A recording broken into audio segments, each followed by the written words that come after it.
Merci beaucoup, professeur Nicolas Franck, d'être parmi nous à distance aujourd'hui pour cette journée. Vous allez nous présenter les pratiques de réhabilitation psychosociale dans les secteurs psychiatriques. C'est à vous. Merci beaucoup de m'avoir invité sur cette thématique qui m'est chère. Ce n'est pas forcément quelque chose qui est facile. Hein. Le principe du secteur de psychiatrie générale, c'est plutôt d'imposer des soins à des personnes qui n'ont pas conscience de leurs troubles et qui ne veulent pas de soins. Donc, c'est un vrai défi que de mettre des pratiques orientées rétablissement et de la réhabilitation psychosociale au sein du secteur, mais je suis venu vous dire que c'était possible. Enfin, pour ceux qui m'ont déjà entendu, ils savent ce que je vais raconter. Là, je vais essayer de vous l'expliquer de manière un petit peu pédagogique et très concrète. Alors, j'ai préparé un petit support. Voilà, je pense que ça fonctionne. Parfait. Donc, pourquoi alors reconsidérer l'offre de soins? Donc, effectivement, il y a la notion des pratiques orientées rétablissement, mais il y a aussi d'autres critères qui font qu'il est nécessaire de restructurer le secteur de psychiatrie générale. Tout d'abord, il n'y a pas de lisibilité des dispositifs. Ça va au-delà du secteur, ça va à toute la santé mentale. Et je ne veux pas dire ça, je ne vais pas convaincre Geoffroy Couet qui a créé rétab.fr. Si on est forcé de créer des répertoires aussi sophistiqués, c'est parce que simplement le circuit est extrêmement complexe et il n'y a pas de porte d'entrée unique. Donc, pas de lisibilité des dispositifs, ce qui rend l'accès aux soins difficile. Et en plus, les dispositifs existants sont saturés. Si vous êtes un patient en ville avec des troubles plus ou moins sévères, même avec des troubles sévères que vous souhaitez être suivi, d'abord, en général, les gens ne savent pas la différence entre un psychiatre et un psychologue. Enfin, ils n'ont aucune connaissance des professions de santé mentale. Et ensuite, s'ils appellent n'importe quel psychiatre ou n'importe quel psychologue ou même n'importe quel généraliste, ils vont tomber sur porte close parce que tout le monde est saturé. Donc, il y a vraiment besoin de travailler sur ces domaines-là. Ensuite, une fois que les gens ont accédé aux soins, et en particulier quand ils ont des troubles difficiles, pas de conscience des troubles sévères, pas de conscience d'avoir un besoin de soins, leurs besoins propres en termes de vie ne sont pas pris en compte. De fait, l'image des dispositifs est très mauvaise parce qu'elle est liée à la contrainte, à l'enfermement, et l'hôpital psychiatrique, c'est un petit peu l'endroit où les personnes disparaissent et où la société voudrait les laisser et qu'elles ne réapparaissent surtout pas. Et puis, pour ceux qui en sont sortis, ils font état d'une contrainte qui est encore très présente à l'hôpital. Ils sont allés dans la chambre d'isolement, ils ont vécu une contention en isolement qui laisse des traces extrêmement délétères. Et leur seul souhait, c'est de ne pas y retourner. Et ça entretient le fantasme collectif sur les hôpitaux psychiatriques, les soins psychiatriques, et donc la stigmatisation, non seulement des personnes qui ont des troubles psychiatriques, mais aussi de la psychiatrie en général et des dispositifs psychiatriques. Donc, c'est un système qui, étant saturé, ne fonctionnant pas très bien, étant à minima centré sur ce qui paraît indispensable, c'est-à-dire la sécurité, en fait, entretient la stigmatisation et le mauvais accès aux soins, puisque personne ne veut avoir conscience de ses troubles, ni chez soi, ni chez ses proches. Personne ne veut aller voir un psychiatre, personne ne veut se soigner, en moyenne. Donc, qu'est-ce qu'on veut atteindre à l'inverse? Une lisibilité des dispositifs, ça veut dire une porte d'entrée clairement identifiée, une gradation bien claire, enfin, en tout cas, une structuration des dispositifs de santé mentale qui parlent à la population et qui permettent d'accéder à des soins qui sont cohérents, enfin, qui sont cohérents avec les besoins des personnes. Et puis surtout que cet accès aux soins soit rapide et que ce ne soit pas, quand j'appelle le CMP, s'il y parvient, parce que la population ne connaît pas encore bien les CMP, ce ne soit pas le CMP ne donne plus de rendez-vous, vous avez rendez-vous dans 6 mois ou 9 mois. Et puis, une fois que j'accède aux soins, que les soins soient respectueux de mes besoins à moi et respectent mon autodétermination, y compris en termes de choix des processus soignants. Donc, comment parvenir à faire ça? Il faut mettre en place en fait une nouvelle organisation avec des dispositifs qui permettent d'accéder précocement à des soins. Je vais vous expliquer ce qu'on a fait sur le pôle centre rive gauche à Lyon. C'est le pôle dont je suis responsable depuis bientôt 3 ans, qui couvre le 3e, le 6e et le 8e arrondissement de Lyon. Ça, c'est le secteur de psychiatrie générale, 250 000 habitants pour la population générale. On s'occupe des adultes 18 à 65 ans. Et il y a également dans ce pôle des structures de recours, le centre ressources de réhabilitation psychosociale qui coordonne l'action des centres référents sur toute la France, le centre référent lyonnais, le Sur-Ciel 3R, TS2A, un centre de réhabilitation psychosociale pour personnes avec TSA, et puis le dispositif PEP, premier épisode psychotique, pour tous les jeunes qui entrent dans les troubles psychotiques sur tout le territoire du Vinatier, au-delà du pôle centre rive gauche. Donc, je vais vous parler de la structuration de ce pôle centre rive gauche et comment on a fait pour mettre en place des dispositifs qui permettent d'intervenir plus tôt, des dispositifs qui permettent d'aller vers les personnes et une organisation des soins, une nature des soins qui permet d'être orienté vers le rétablissement avec un recueil systématique de la satisfaction et des besoins de la population suivie en termes de vie quotidienne, des soins qui sont conçus pour être utiles au projet de vie des personnes grâce à la systématisation du plan de suivi individualisé, et puis une généralisation sur tout le dispositif de secteur, au-delà des structures spécialisées, des outils de soins de la réhabilitation psychosociale pour renforcer le pouvoir de décision et d'action des personnes et leur autodétermination. Et des leviers pour arriver à faire ça, avec en particulier une généralisation de la paire aidance. On a 11 paires aidants qui sont salariés en propre du Vinatier, affectés sur le pôle centre-rive-gauche, qui contribuent à toutes les équipes de ce pôle-là, y compris les équipes de secteur, et même au premier chef les équipes de secteur maintenant, et puis de nouveaux postes qui vont être financés. Donc on va monter à 13 paires aidants, et un recours vraiment très systématique aux outils du rétablissement, dont par exemple les directives anticipées en psychiatrie, qui sont d'ailleurs portées par les pairs aidants. Alors, pour faire tout ça, quels sont les prérequis? Eh bien, il faut tout d'abord pouvoir compter, évidemment, sur son équipe médicale et paramédicale. Je suis arrivé en responsabilité du pôle centre-rive-gauche le 1er janvier 2020, il n'y avait rien de tout ça. Donc, il a fallu rencontrer tout le monde, pouvoir distinguer, identifier les personnes qui allaient s'engager dans le projet. Celles qui n'ont pas voulu s'engager dans le projet, évidemment, sont parties. Hein. Ça a fait beaucoup de mouvements, mais ça ne s'est pas fait d'un seul coup. Et donc, très rapidement, j'ai pu identifier un noyau de cadres supérieurs de santé, de médecins, avec des chefs de service qui ont été nommés, d'infirmiers, d'ergothérapeutes, de psychologues spécialisés en neuropsychologie ou psychologues cliniciens sur lesquels je pouvais compter. Et puis petit à petit, ça s'est construit en étoile et tout le pôle s'est structuré autour de ça, du point de vue des compétences soignantes. Et puis, il a fallu mettre à plat complètement la structuration du pôle, supprimer toutes les structures antérieures, supprimer d'ailleurs tous les postes, faire un reset complet, recréer un fichier structure fin 2020 et réaffecter tout le monde sur des postes qui ont été choisis en fonction d'une fiche de vœux. Et la dernière case étant je souhaite quitter le pôle. Donc voilà, tout ça s'est fait entre début 2020 et puis fin 2021. Je vais vous donner un rétro-planning après pour vous montrer comment ça peut être fait.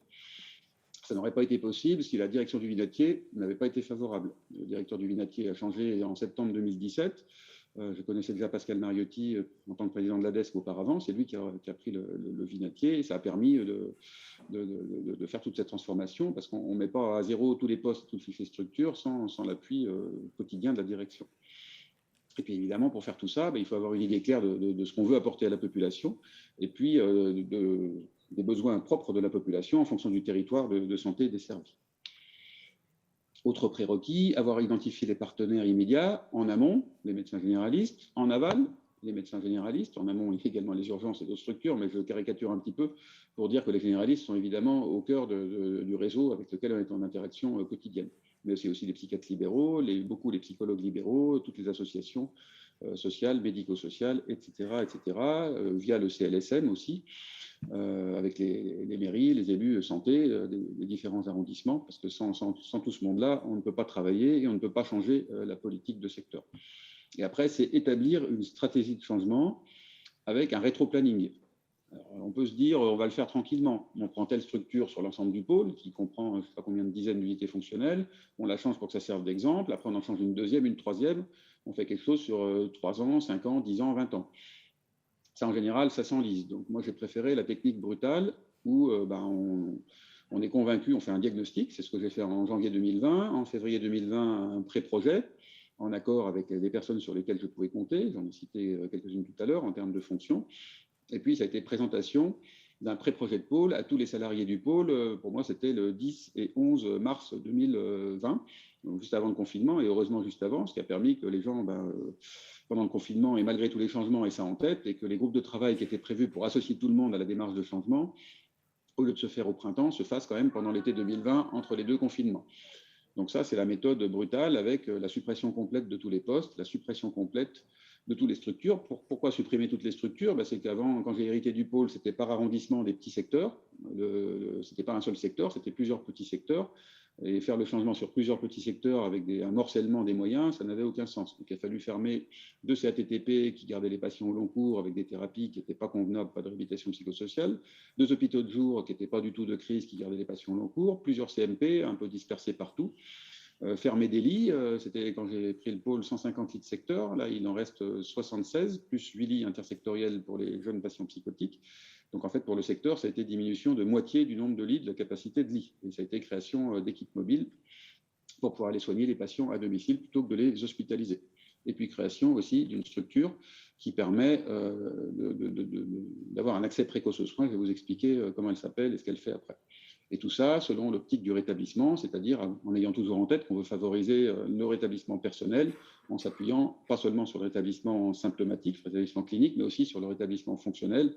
Ça, c'est le schéma que je vous ai déjà montré, je ne m'appesantis pas là-dessus. Tout ça en respectant les besoins et les demandes de la population. Si on fait un plan de suivi individualisé, c'est pour savoir si les personnes veulent effectivement améliorer leur insertion professionnelle ou sociale, leur fonctionnement cognitif, leurs relations interpersonnelles, la gestion des symptômes, etc., etc. Ça, je vous l'avais aussi probablement déjà montré. En tout cas, on veut recueillir la même chose chez tous les usagers du pôle grâce au plan de suivi individualisé systématique. Et ça, c'est quelque chose qu'on peut faire assez facilement. Les besoins de la population, c'est ça. Ça, c'était pour la préparation du PTSM du Rhône, de Lyon et du Rhône, dans le cadre des états généraux des personnes concernées par les troubles psychiques. C'est-à-dire que des personnes concernées s'étaient réunies, avaient dit leurs souhaits. Il y avait une restitution à l'hôtel de ville de Lyon, c'était fin janvier ou début février 2020, encore une fois avant le confinement. Et c'était le produit purement du travail de personnes concernées. Et là, on est vraiment certain que le PTSM du Rhône s'appuie sur ces paroles-là.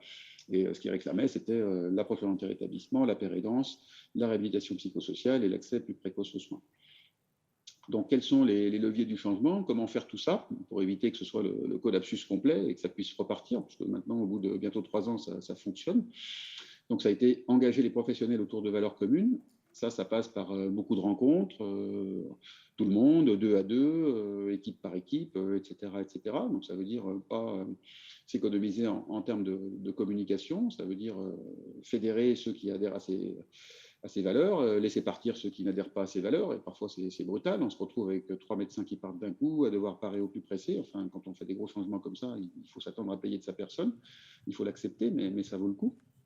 Développer un esprit de corps et une cohésion, ça passe encore une fois par des rencontres comme ça un petit peu informelles, des rencontres plus formelles, des journées de pôle, des après-midi de pôle, des après-midi de service, enfin, etc., etc., des colloques, des formations. Pour créer effectivement une cohésion des pratiques, il faut beaucoup de formations. Dès 2020, on en a mis en place beaucoup. L'ACME, probablement, c'était en 2021. Sur le pôle centre Rive-Gauche, on a dénombré plus de 170 actions de formation.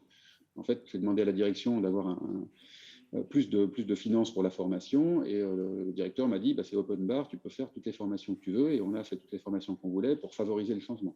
Si on ne fait pas ça, on ne peut pas avancer. On a valorisé les compétences, évidemment, des gens qui étaient déjà en place. Il ne s'agissait pas de tout mettre à plat. Il y avait des choses qui étaient très bien, mais qui étaient dans un coin, qui n'étaient pas visibles. Et on a aussi décloisonné, c'est-à-dire suppression des petits secteurs, création d'un seul secteur sur les 3 arrondissements, un seul CMP, un seul CATTP, une unité d'aide aux aidants, 2 équipes mobiles pour éviter les déplacements, un seul KDO pour l'accès aux soins, etc., etc. Et puis, une bonne articulation avec le réseau, on en a déjà parlé. Donc, il faut aussi une lisibilité du dispositif. Ça veut dire quelque chose qui soit simple pour les médecins généralistes, pour la population, une entrée dans le pôle. Là, ça, c'est le centre d'accueil d'évaluation et d'orientation. C'est là que je suis en ce moment. C'est vers la gare de la Part-Dieu à Lyon-Centre. Il y a un numéro de téléphone qui répond de 9h à 17h du lundi au vendredi, une adresse physique, une adresse email, et les gens, ils doivent venir uniquement là. Les généralistes, ils doivent connaître ça. Après, soit les gens arrivent ici, on les oriente ailleurs, 80% des cas, soit ils arrivent ici, on les garde sur le secteur, mais de toute façon, ça nous regarde par la suite. Ça regarde les personnes qu'on accompagne et nous. Mais pour la lisibilité, il faut une porte d'entrée avec un numéro de téléphone et quelque chose qui soit bien visible. Ensuite, derrière, il y a la gradation des soins, avec priorité aux soins ambulatoires et éliminer au maximum les soins hospitaliers ou les personnes sans faire dans quelque chose qui est traumatique, si les soins sont non consentis, ou chronicisants, si les soins sont consentis et que les personnes s'installent à l'hôpital. Donc, le travail avec les partenaires, j'en ai déjà parlé. Donc, les innovations nécessaires, je vais commencer à le dire, c'est la création du centre d'accueil d'évaluation et d'orientation en santé mentale, le KDO, qui est l'entrée dans le dispositif polaire, mais aussi une plateforme d'orientation sur tout le territoire de santé. Ça, c'est l'innovation la plus importante, donc je pense qu'elle devrait être partout en France. À moindre coût, on n'a même pas un équivalent temps plein de médecins, pour une file active d'environ 1000 personnes par an, qui est en train d'augmenter petit à petit, je vous montrerai la courbe après. Avec un équivalent temps plein de médecins, 2 psychologues, 2 infirmiers, un temps plein de secrétaires, on arrive à voir tout ce monde-là, à donner des avis très rapidement dans les quelques jours, et surtout à orienter de manière pertinente pour que les personnes aillent vers le bon psychologue, en dehors du secteur en général, mais parfois dans le secteur, le bon psychiatre, enfin le bon professionnel en général, et puissent accéder à des soins rapidement. Donc plutôt que de tomber sur porte close dans un CMP et puis attendre en étant mécontent, arriver dans un très mauvais état, ou au contraire ne pas arriver du tout et puis finalement terminer aux urgences 2 ans plus tard avec des contraintes. Là, on accède à une structure de santé mentale ouverte, soft, en ville, avec un accueil qui est très positif. Et on ne dégoûte pas les gens des soins, tout simplement. Ça a été, comme autre innovation, la création d'alternatives à l'hospitalisation. C'est l'hôpital de jour de crise, c'est pour les crises suicidaires, mais aussi l'état psychotique désorganisé, assez sévère, l'état maniaque pas trop sévère, etc., etc. Et puis des équipes mobiles qui vont soigner les gens à la maison. Ça a été généralisé les soins de réhabilitation psychosociale. Le meilleur endroit, c'est le CATTP. Le CATTP, il est construit avec 20 à 25 groupes de nature différentes, qui sont tous orientés rétablissement avec de la remédiation cognitive, beaucoup de psychoéducation. Il y a 4 ou 5 groupes différents de psychoéducation, des groupes pour réduire l'autostigmatisation, des groupes évidemment d'ouverture dans la cité, d'entraînement des compétences sociales, etc. Donc les soins de réhabilitation ont été mis vraiment au centre, au cœur du CATTP, qui est complètement orienté rétablissement et réhabilitation psychosociale. Tout le reste l'est, mais c'est là qu'on peut avoir les actions les plus profitables. Ça a été aussi proposé systématiquement aux aidants, aux familles, d'être reçus dans les dispositifs de soutien aux aidants. Donc, information systématique groupale, accès à une information unifamiliale pour dire un petit peu ce qu'on peut faire pour chaque famille, et puis ensuite des groupes de psychoéducation. Nous avons développé déjà Bref, Léo, avec, on va probablement mettre connexion familiale dans les prochains mois, et encore d'autres dispositifs pour que ce soutien aux aidants se structure encore plus fortement. Et puis, il y a des filières de soins spécifiques. Là, il y en a quelques-unes qui sont en place, dont TSA, avec une psychiatre qui a travaillé sur TS2A, une structure spécialisée, une infirmière qui a fait le DU de remédiation cognitive qui se consacre à l'autisme, pour que les personnes avec autisme puissent bénéficier de soins encore plus appropriés au cœur du CMP, et puis irriguer tout le CMP avec une connaissance des TSA. Mais pareil pour toutes les lignes de soins que je vous mentionne ici. Donc, ça donne ça en termes d'organisation. Vous avez le KDO où tout le monde peut venir sans aucun filtre. Il n'y a pas de fiche à remplir, il n'y a pas de tri à l'entrée. Toute personne qui veut voir un psychiatre voit un psychiatre dans les quelques jours. Ça, c'est ce qui est important. Et ce psychiatre, il donne un avis, il réfléchit avec la personne, il se pose qu'est-ce qui vous est arrivé, de quoi vous avez besoin, et il réoriente à plus de 80% les personnes sur des psychologues libéraux, des psychiatres libéraux, des généralistes, des associations, enfin tout ce que j'ai cité tout à l'heure. Les autres 20% ou 15 à 20% vont être suivis en majorité au CMP, avec éventuellement des groupes thérapeutiques de réhabilitation au CATTP, un soutien à leurs aidants, à l'unité des deux aidants. Ça, c'est 95% de la population qui passe de KDO sur le secteur. Les 5% les plus en crise seront pris en majorité en charge sur les équipes mobiles. Il y a 2 équipes mobiles pour limiter la longueur des tournées. Mais ce n'est pas un secteur à l'ancienne, hein, c'est le même territoire, mais on essaye d'optimiser leur tournée. Et puis en complément, si c'est nécessaire, un hôpital de jour. Et puis vraiment pour les cas les plus sévères, les unités d'hospitalisation avec les 76 lits de secteur et les 8 lits intersectoriels. Bon, ce qui facilite la tâche, c'est que c'est un territoire urbain, 3e, 6e, 8e arrondissement, vous voyez, c'est ce qui est cerclé de rouge.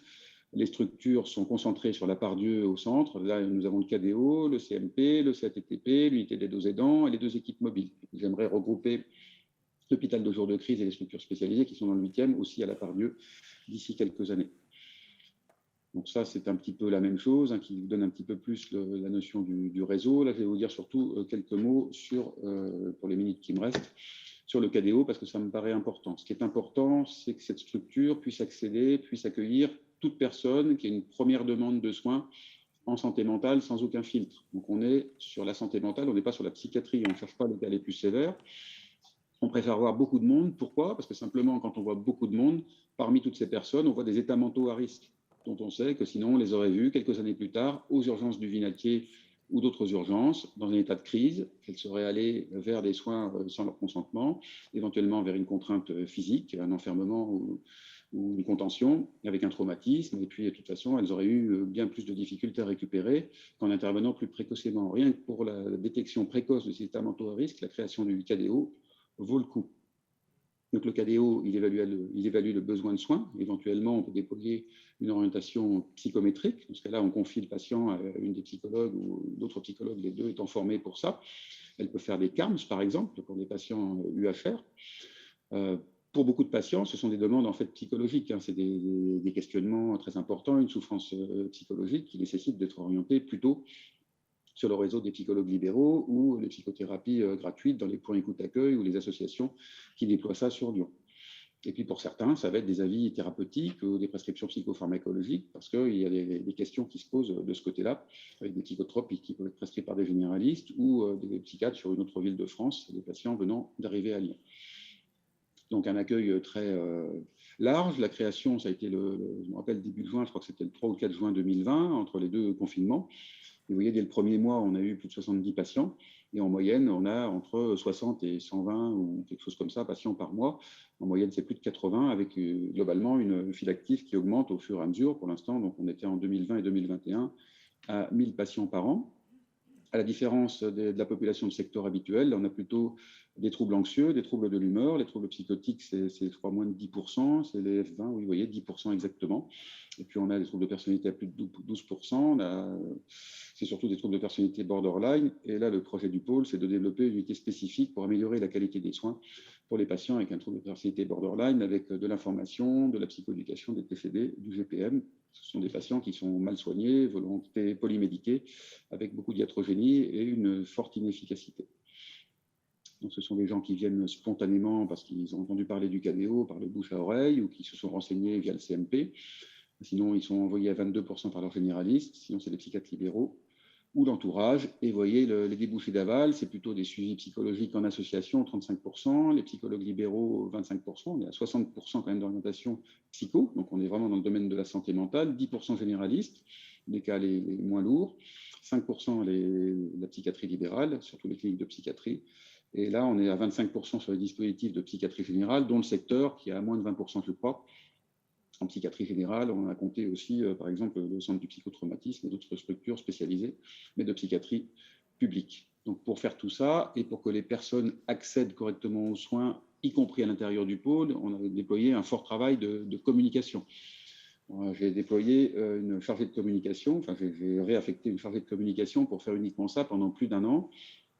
Elle a créé des tas de plaquettes, elle a créé toutes les pages web du pôle qui sont sur le site du centre ressources pour vraiment expliciter le contenu des soins et que la population sache quoi demander. Parce que je vous l'ai dit au début, c'est illisible, incompréhensible. Et vous savez très bien comment sont nos patients qui arrivent dans nos structures. Ils s'en remettent à nous. En fait, ils sont infantilisés, ils régressent. Ce n'est pas comme ça qu'on va travailler sur l'autodétermination de manière favorable. On a aussi beaucoup travaillé sur la création d'un réseau psychiatre médecin généraliste efficace. On a fait déjà 3 soirées ici, 6 soirées en mairie en 2021 et au printemps 2022. Ça veut dire chaque fois donner de soi, aller voir quelques généralistes, parce qu'ils venaient à 3, 4 ou 5 maximum jusque-là. Les psychologues libéraux se mobilisent beaucoup plus. Mais la 10e rencontre, c'est une soirée aussi en mairie du 3e après-demain. Là, nous avons enfin 40 généralistes. Donc le travail finit par payer. Donc on invite les généralistes à ce type de soirée, ils ne viennent pas facilement. Mais au bout d'un certain temps, avec une thématisation, un échange autour de la psychopharmacologie, de la prescription, on arrive finalement à les mobiliser. Et puis donc, beaucoup d'actions de prévention, d'interaction avec le CLSM pour vraiment avancer positivement pour maintenir les gens dans la société. La formation, elle est de plusieurs niveaux, de manière générale, de manière plus poussée pour les case managers ou les professionnels des lignes de soins spécifiques, dont le CATTP et les structures spécialisées de réhabilitation psychosociale. Je ne vais pas plus loin là-dessus. Et puis le calendrier de mise en œuvre, vous voyez, on avait fait au départ un rétro-planning sur 1 an, avec le diagnostic jusqu'à la transformation complète au fil des mois. Et puis pour aller plus loin, vous avez tout le contenu du site du Centre ressources de réhabilitation psychosociale, du site de la FRC, les deux étant connectés, des ouvrages que j'ai déjà mentionnés plusieurs fois, et puis des journées, dont le colloque de la FRC qui s'est déroulé à Nancy il y a 2 mois, l'année prochaine en 2023, 22 septembre 2023. Ce sera à Tours, donc je vous invite à y venir nombreux, mais il y a également les colloques, le congrès Réhab, les conférences du CRR, la journée du réseau, et puis différents DU, dont certains sont cités ici. Voilà, je vous remercie de votre attention et je suis à votre disposition pour les questions si nous avons le temps.